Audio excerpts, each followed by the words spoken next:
હું હમણાં કચ્છમાં મારે એક પૂનમનો પ્રોગ્રામ હતો ને, એટલે અહીંયા હું બોલ્યો હતો, તમે કદાચ વિડીયો આવે તો સાંભળજો. એક કચ્છમાં અને એક અમારા રાજસ્થાનમાં બાપુ બહેનોની જે મર્યાદા છે ને, આ બે જગ્યાએ. પણ આજ મને એવું લાગ્યું કે નાના નકરું બે જગ્યાએ નથી, પણ આજ જોઈએ છે ને તો આજ આપણને એવું થાય છે કે નાના સંસ્કાર જો બજારમાં મળતા હોત ને તો પૈસા વાળા આપણા હાટું કઈ ન વધવા દે. એમ નથી મળતા બાપુ, એ માના ધાવણ માંથી મળે, માના લોહી માંથી મળે. એટલે હમણાં રામભાઈએ કીધું ને કે મોઢે બોલું માં હાથે નાનપણ સાંભળે. હું તો કહું છું મારી કોઈ ભલામણ નથી, એક જ ભલામણ, માં ને બાપ ને બાપુ બે ટાઈમ હાચવજો. જિંદગીમાં કોઈ દી કાંટો ન વાગે, આપણી ગેરંટી. માન બાપ જેવા બાપુ આ દુનિયામાં કાંઈ છે જ નહીં. એટલે તો મહાપુરુષોને લખવું પડે, પ્રથમ પહેલા કોને સમરીએ, કોના લઈ નામ. માત પિતા ગુરુ આપણા લઈ અલગ પુરુષના નામ. પેલી માં છે. એક 18 વર્ષની 20 વર્ષની દીકરી હોય, ધોમ સાહેબીમાં ઉસરી હોય, બાપ જેથી બાપુ લગ્ન કરે ને, એ હરપ કાંચડી ઉતારીને વહી જાય ને, એમ બાપુ દીકરી વહી જાય કે હવે આ ઘર મારું નથી. દીકરી કહી શકે આ દુનિયામાં બાપુ, વિશ્વમાં તમારે આંટો મારવો હોય તો મારજો. સમર્પણ બે જ વ્યક્તિ કરી શકે. એક દીકરીઓ સમર્પણ કરે છે ને એક સંતો સમર્પણ કરે. બાકી આ તમે 2000 રૂપિયા ઉડાડી દો તો સમર્પણ ન કહેવાય. અને કોઈ દીકરી કોર્ટે ચડીને કીધું કે આ બધી સંપત્તિ મારા બાપાએ મારા ભાઈઓને આપી દીધી, મને એક વીઘો જમીન ન આપી, કોઈ દીકરી કોર્ટે ચડી, આને સમર્પણ કહેવાય. સમર્પણની વાતો આખી જુદી છે. વાતો બધાય કરે છે, ભજન કરો ભજન કરો, પણ ચામ કરવું એ તો ફાટો ઊંધા માથે થવું એ તો કોઈ કહેતું નથી. રાતે 12 વાગે જાગો, નામ બેજો નાજો, 12 વાગે હુવો ને ટેમ હોય તારે ભજન થતા છે. અરે ભજન 24 કલાક થાય, તમે જારે જાગો તારે. તમે રાતના 2 વાગે થાય ને સવારના બપોરના 2 વાગે થાય, પણ કરવાનું ચાલુ કરી દો ને ભલામણા. ગંગા સતીની વાણી કે 21,600 શ્વાસા સ્વર છે, એ જ ઈશ્વર છે. ક્યાં તમારે ગોતવો છે ભલામણા?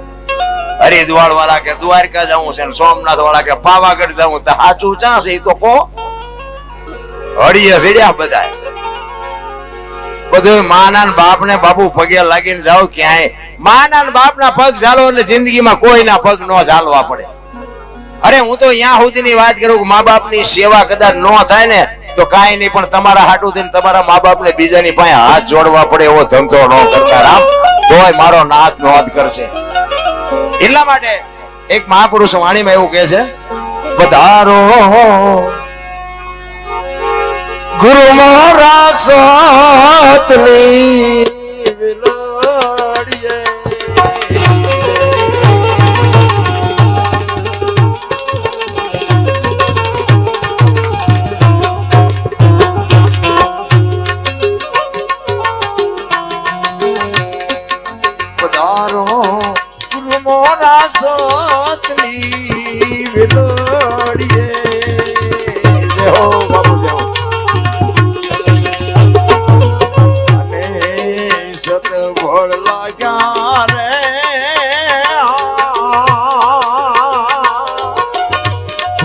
પધારો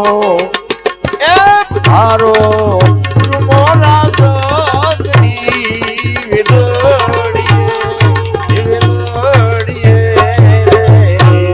જય બાબુ જય.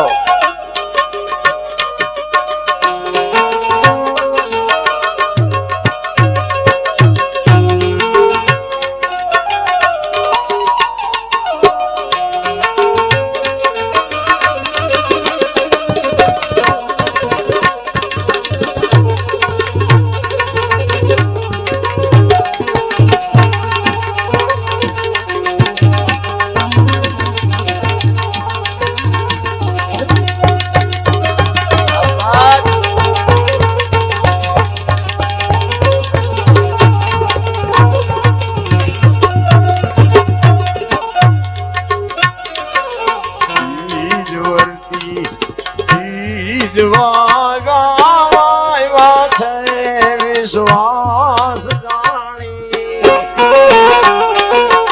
બીજ વર્તી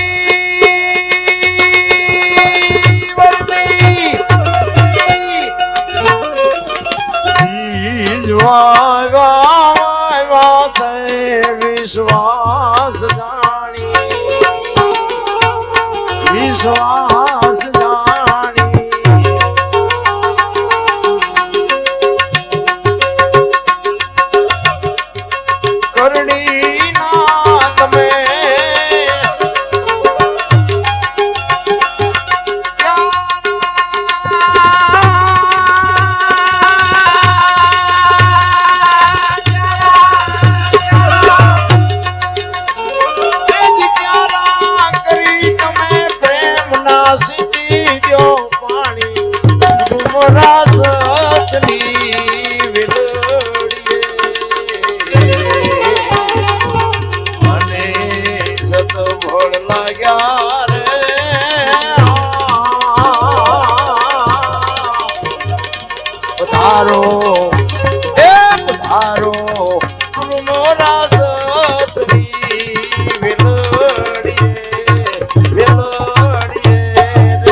દે જાણી હરિચંદ્ર તારા દે રાણી